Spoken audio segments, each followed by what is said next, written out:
Hi, I'm Gavin Hodgson, fly fishing instructor and manager of Granger's Fishing Tackle here in South Kensington, London. We're going to talk you through some of the techniques and tips and help you get started in fishing.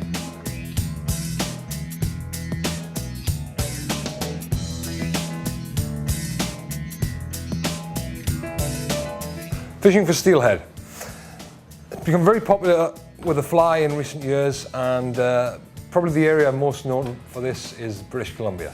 We have a lot of rivers that, similar to salmon rivers, fly fishermen like to get in and wade, and the best time of year to go would be early season for the spring run in certain rivers, but the autumn is what we associate mostly with steelhead fishing.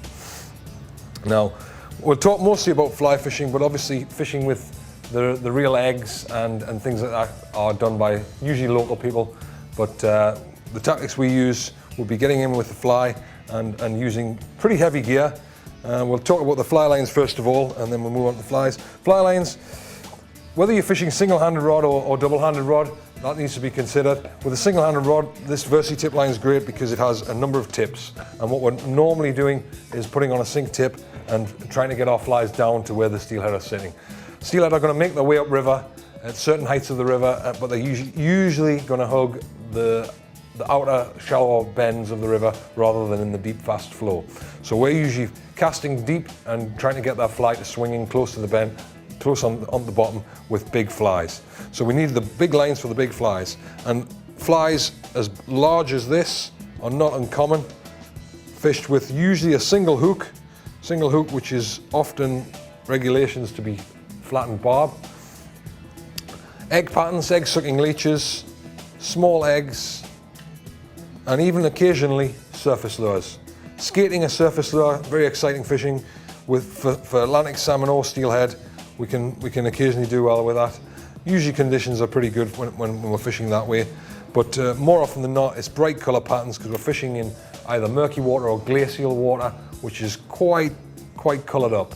But it's surprising, even fish will see things like the egg pattern. Now, techniques are down and across fishing, casting down the river, letting it swing around, and really must insist that we hold that fly close to the bank, and that's the area that the steelhead will take right at the end of the run. Fly fishing, obviously we're going to use glasses for protection and glasses to hopefully help us spot fish. When it comes to wading, here's my inflatable friend. A good pair of breathable waders and good boots with a rubber sole. A lot of places now won't allow the felt soles, so we're selling more and more rubber soled boots, and those are good on a variety of surfaces. And coupled with the breathable wader in the right size, it just makes fishing comfortable, and that's very important. Obviously a fly vest, once you're in the river you don't want to be carrying a bag of things, so a good fly vest where we can load the pockets up with our fly boxes and everything else that you need for the day. It pretty much kits you out without having to be too cumbersome in the river.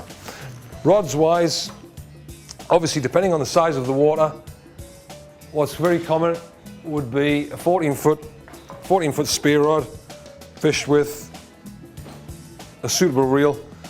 We've got a reel which is a saltwater reel, hence it's got a very good drag system, and we'd fish it with either of these fly lines and a good gel spun backing and load at least 200 to 300 yards. If we manage to fish on some of the smaller waters, of course, a single-handed rod would be very useful and great fun. Nothing better than catching a nice fresh fish on a lighter outfit.